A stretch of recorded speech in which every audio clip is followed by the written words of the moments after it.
offshoot of them, basically that they decided to go towards meditation and spirituality rather than technology. And therefore, even if their body looks like a gray, their skin is golden. So I was wondering if you can help me understand a bit more about them and also how to interact with them, because I seem to be running out of permission slip. Thank you. Then you may not need as many permission slips other than yourself as you think. The idea is, again, what do they inspire you to do in physical reality? There were many factions of the beings that we refer to as the Greys. Remember that they all used to be human in a parallel version of Earth, but many did go in different directions. So what you're referring to is a faction that represents a certain higher vibration, a different route taken, a different reality, different parallel reality experience. And in connecting with them, what do they inspire you to do in life? Do they inspire you to follow your passions? Do they inspire you to lighten up? What do they inspire you to do to be of service to humanity? The golden light of yourself is what they are reflecting to you. So the more you express it in the service that you can imagine doing, in all the different ideas you can be of service to humanity in, will be a way of honoring what they are reflecting to you as a gift.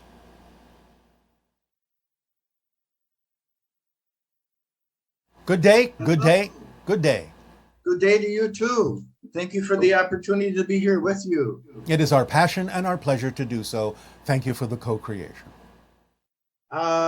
Years ago, I started some meditations, of which ended up being that during the meditation, I started to see these colors and visions in my eyes because I closed my eyes.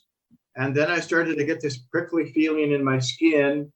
And then eventually I realized it went down deep inside me, all the way through me. So what happened after all this was I talked to some friends who were more knowledgeable about the spiritual stuff than me. And they suggested I do some auto writing and some different things. I was able to heal people. Psychic abilities really came through really well. Yeah, But it waned away. I have a few questions about all that experience. yeah. And one of it is that like last week or the last seminar you had, you talked about the vibration that people can have. I think you said up to 3,000 or something. Could you tell me what vibration I was at when that experience happened with me? About 215,000 cycles per second. Oh my. The idea you were referring to before is the borderline between physical and non-physical reality, which is 333,000 cycles per second. So I was getting pretty close to being up there. Okay. You were up there, yes. Most humans operate somewhere around 50,000 cycles per second. And where am I like right now compared to all About 175,000 cycles per second. Oh my. I guess I'm getting used to it. Yes. Thank you very much for that. I also want to know that in my auto writing, Yes. it was a practice to be able to like speak to someone like you. Yes. I got really interested in the seminars you did because I had heard some things that you said, and they sounded exactly like the person that I did the auto writing with. Was I actually really talking to you instead of maybe another entity or? No, another entity. But remember, truth is truth.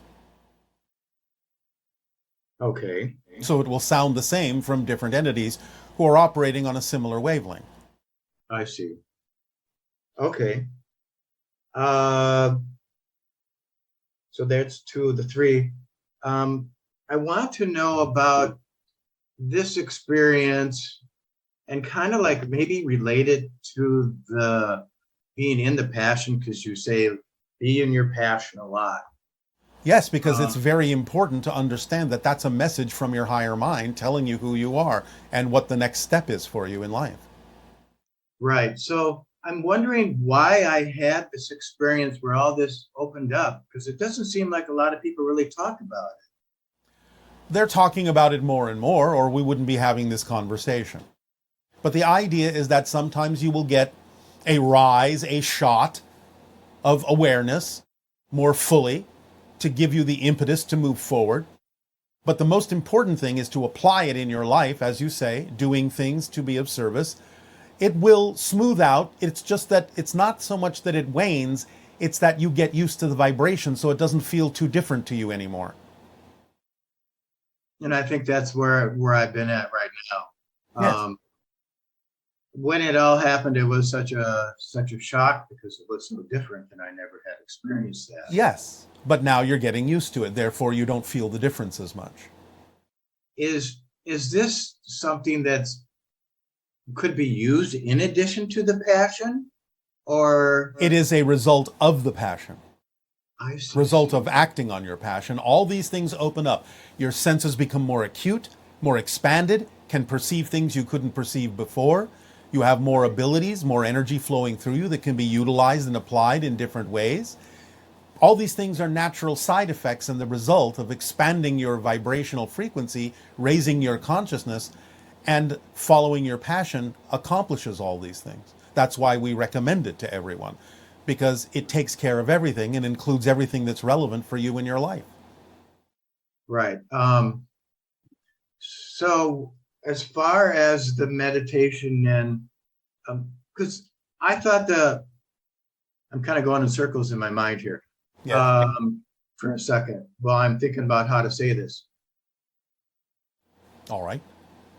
For the ability to hold this, I'll say the frequency, because you say most people are at a different number, a little bit lower number. I always thought the most intelligent people were the people that were able to hold the frequency and then keep on going up. Maybe. It depends on their theme of exploration. Remember, some things can be expressed in certain ways, but humans are very compartmentalized in a lot of ways in their consciousness. And while someone may excel in one particular area and their frequency may be very high in that particular arena, that doesn't mean that their frequency is high in all other compartments that they may have created within their consciousness. Okay. And so am I in a line in that way? Because I have been asking all my other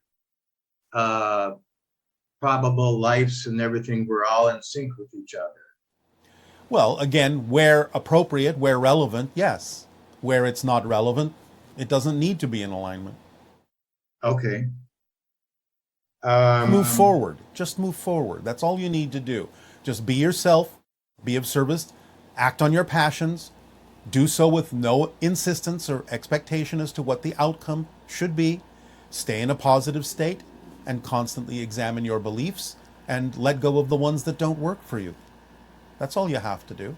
And everything will expand and continue to expand synchronistically in perfect timing. That's the way it works. I kind of feel in many ways I am doing that.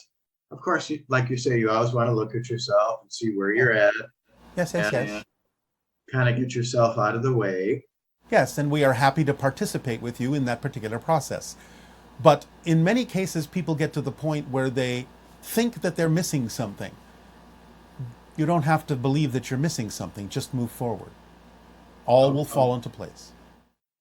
And I don't really have to do anything like maybe write something to... Well, it's not about having, it's about acting on your passion. If suddenly you are inspired to write something, then act on the inspiration. It's not about having to do this or having to do that.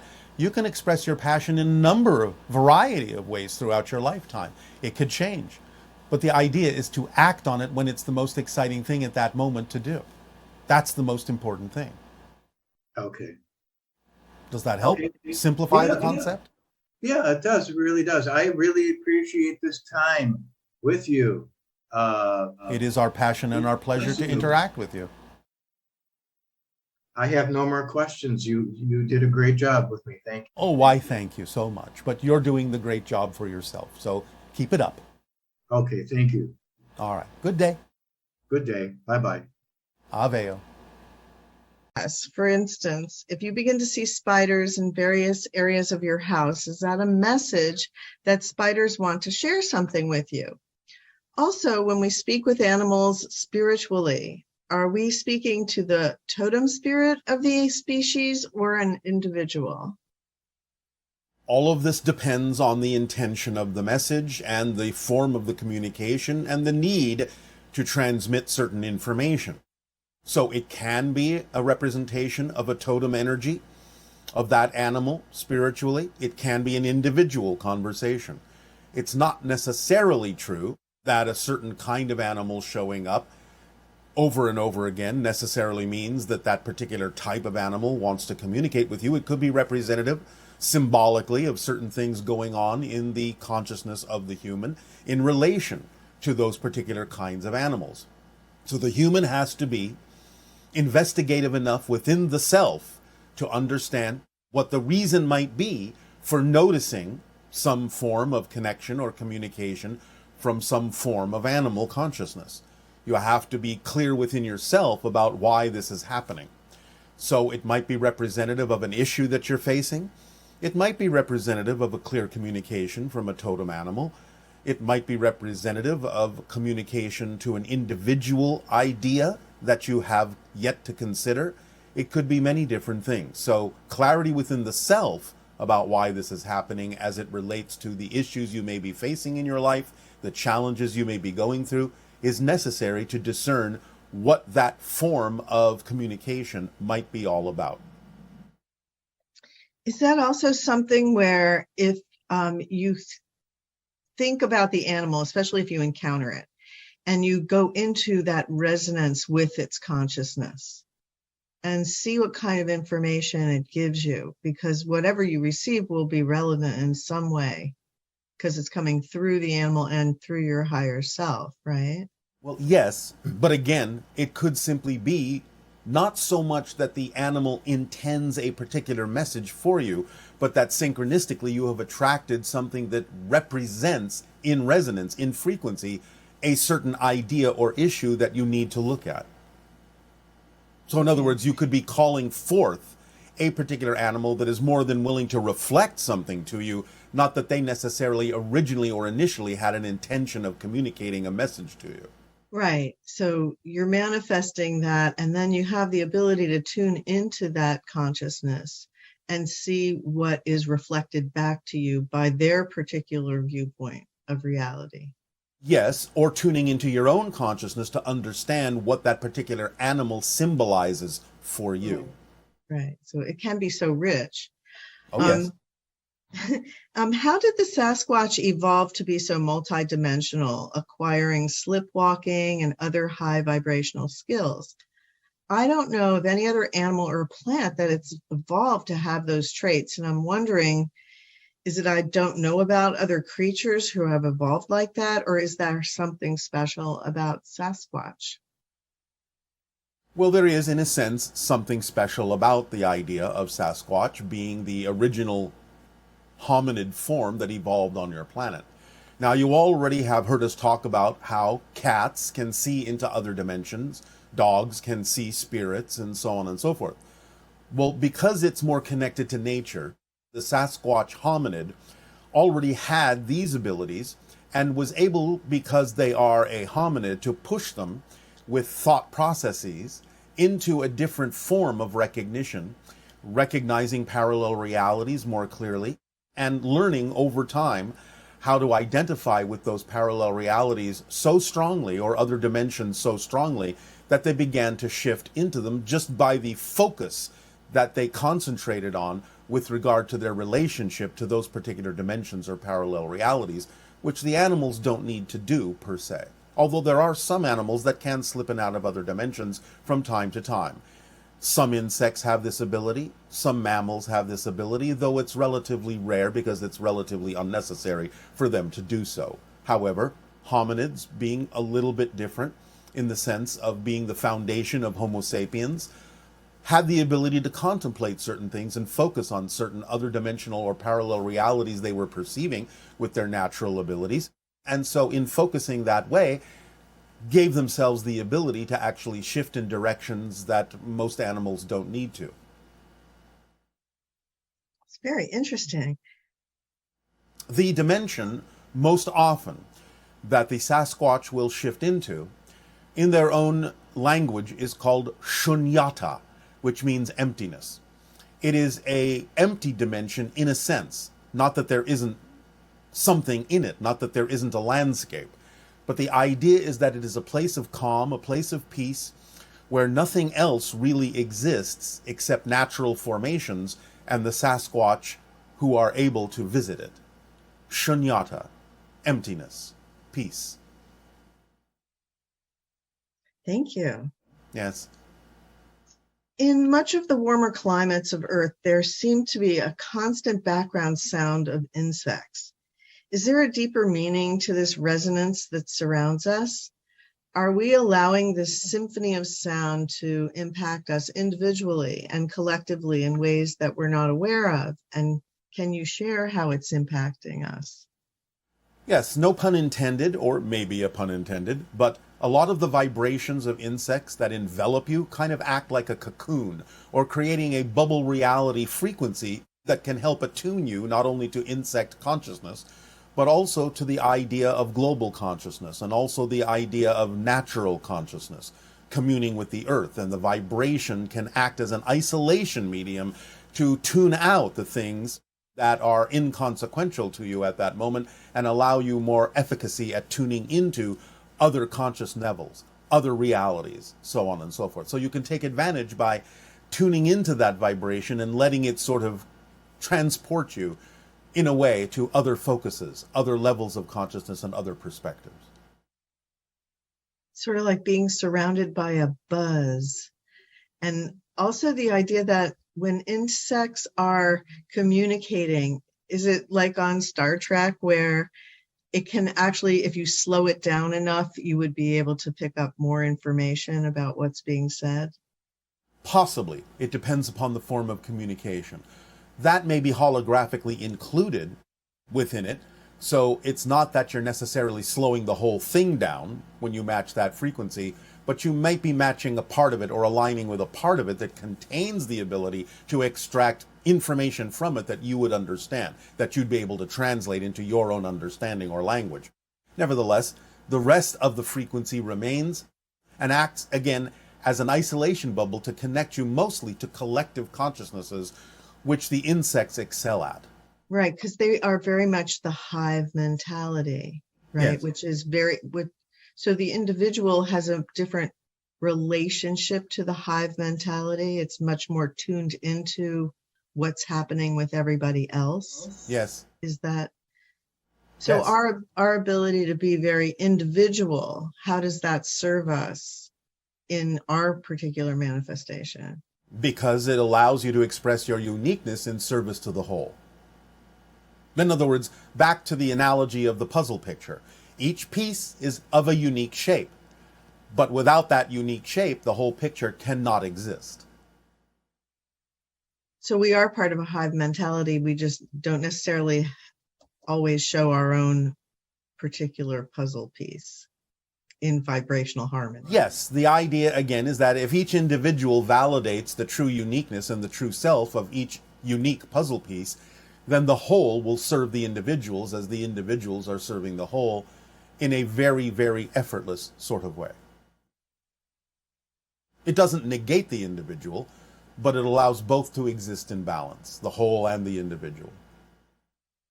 Would you say that we're designed to be more individualistically conscious, and then we have to really reach out and join the hive on another level, or always be in tune with it and refocus our attention? In some ways, yes, because then you get to do that from many different, actually an infinite number of unique perspectives, by being an individual that has a unique focus and always reconnecting in different ways to the whole picture. So yes, you are designed to be a co-creator coming from an infinite array of various perspectives that allows creation to expand. Very exciting. Yes. You've said that the ancient pyramids were designed to assist people in astral projection. So are megalithic structures still in use on other worlds? Oh, so are megalithic structures still in use on other worlds? Can you describe one of the more prominent ET megaliths known by the Essassani? And okay, go ahead. The idea is that that's one of the functions of some of the ancient pyramids, not all of them. It's one of the functions, not the only one, to assist in the idea of astral projection. We've actually shown you a depiction of a megalithic structure that exists on our planet called the Shadok. It's a spiral formation of standing stones and lintels that acts as a gateway and a doorway to other dimensions. So if you wish, you can see this image either in the documentary that was done, First Contact, or an image can be provided and extracted from that documentary that can be shared with all of you. It is called the Shadok, and it is an ancient megalithic structure that is built into the landscape, carved from the landscape into a spiral structure that tunes into various dimensions or locations on the planet. It is an ancient structure on our world. And as far as structures here on Earth, anything come to mind as being, is it in a sense transformative when you're in the presence of the structure? It can be. It depends upon the frequencies and what it is you are willing to align with. Many of the ancient megalithic structures and temples on your planet, especially those that contain pyramids and certain kinds of other temples that were built long ago in your history, have the ability to transport your consciousness and shift your consciousness and focus into other dimensionalities and make connections to other layers and levels of not only your own consciousness, but other levels of consciousness belonging to other kinds of interdimensional beings as well. Can you describe why it is these very large structures, when you're standing next to them, why they impact us the way they do? Because they give off certain frequencies, certain resonances that are designed to do that. In a sense, it's like taking parts of the world, literally the material of the earth, the stone, and understanding that each unique stone structure and each unique stone material has certain frequencies. So it's like a concert in stone. It's like an orchestration of those different frequencies coming together to create a certain effect. Yeah, that's very exciting. So it's almost like a telephone system for us, just built right into the earth that we can tune into and access the higher frequencies. Yes, and built out of the earth.